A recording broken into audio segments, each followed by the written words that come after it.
السلام علیکم ورحمۃ اللہ وبرکاتہ۔ میں ہوں عدنان خان اور آپ دیکھ رہے ہیں IC ورلڈ۔ میرے پاس ایک بہن کا کمنٹ آیا تھا، انہوں نے 2 دفعہ یہ سوال کیا تھا، لیکن معذرت چاہیں گے کہ یہ ویڈیو بنانے میں تھوڑی دیر ہو گئی۔ ان کا سوال یہی تھا کہ مردوں کو بخشنے یا ثواب پہنچانے کی نیت سے قرآن خوانی کرنا کیسا ہے؟ کیا مردوں کو ثواب پہنچانے کی نیت سے یا بخشنے کی نیت سے قرآن خوانی کرنا آپ صلی اللہ علیہ وسلم یا صحابہ صحابیہ سے یا کسی احادیث سے ثابت ہے؟ تو آج ہم آپ کو اس کا جواب قرآن و حدیث کی روشنی میں بتائیں گے۔ اس ویڈیو کو لائک کر کے اینڈ تک لازمی دیکھیں۔ آئیے دوستوں شروع کرتے ہیں آج کی ویڈیو۔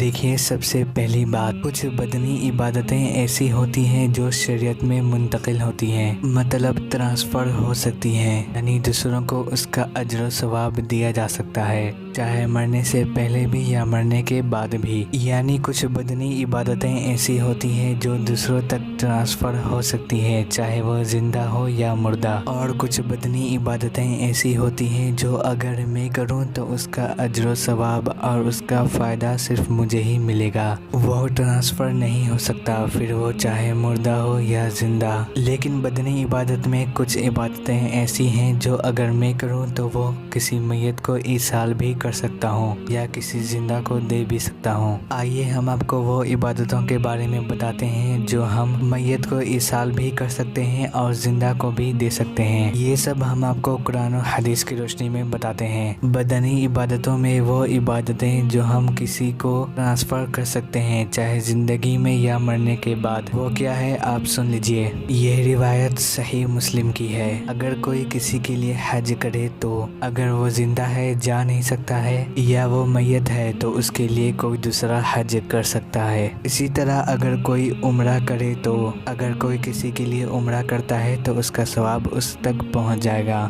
اسی طرح اگر کسی کے نام سے پیسہ خرچ کرے تو چاہے وہ زندہ ہو یا مردہ، انشاءاللہ ثواب ملے گا۔ اسی طرح اگر کوئی کسی کے نظر کے روزے رکھ لے تو انشاءاللہ اس کا ثواب ملے گا۔ تو یہ تھی وہ عبادتیں جو ہم کسی کو ٹرانسفر کر سکتے ہیں، چاہے وہ زندہ ہو یا مردہ۔ لیکن نماز کسی کے لیے ٹرانسفر نہیں ہو سکتی، نہ اس کا ثواب کسی کو پہنچایا جا سکتا ہے، یہ آپ کو زندگی میں خود ہی پڑھنا ہوگا۔ اسی طرح روزے میں جو میں نے کہا کہ صرف آپ نظر کے روزے کسی کے اگر رہ گئے ہیں تو وہ آپ رکھ سکتے ہیں۔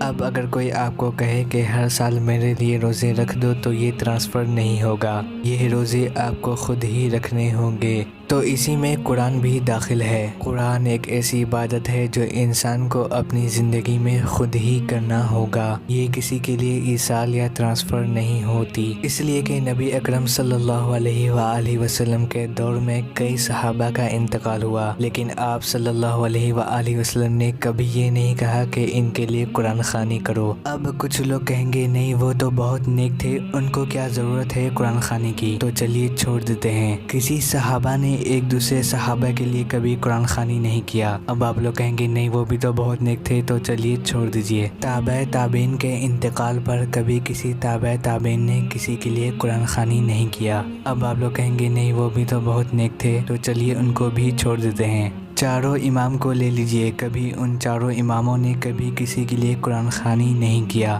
اب آپ لوگ کہیں گے نہیں، وہ بھی تو بہت نیک تھے، ان کو کیا ضرورت ہے قرآن خوانی کی؟ اب آپ خود بتائیں کہ اگر ہم سب کو چھوڑ دیں گے تو ہم لیں گے کس کو پھر؟ جب یہ پہلی نسلوں نے کوئی کام نہیں کیا تو ہم کیسے کر سکتے ہیں؟ لہٰذا میت کے ایصال کے لیے قرآن خوانی کرنا سنت سے ثابت نہیں ہے، جبکہ نبی اکرم صلی اللہ علیہ وسلم کے دور میں کئی صحابہ صحابیہ کا انتقال ہوا، لیکن آپ صلی اللہ علیہ وسلم نے کبھی یہ نہیں کہا کہ ان کے لیے قرآن خوانی کرو۔ کسی صحیح حدیث سے بھی ثابت نہیں ہے کہ میت کے ایصال کے لیے قرآن خوانی کرنا درست ہے، لہٰذا ہمیں ہر وہ چیز سے بچنا چاہیے جو ثابت نہیں ہے۔ میت کے ایصال کے لیے جو اعمال حدیث سے ثابت ہے، آپ صلی اللہ علیہ وسلم سے ثابت ہے، آپ وہ سب کریں۔ اس ویڈیو کو لائک کر کے آگے شیئر لازمی کریں۔ جزاک اللہ خیرہ۔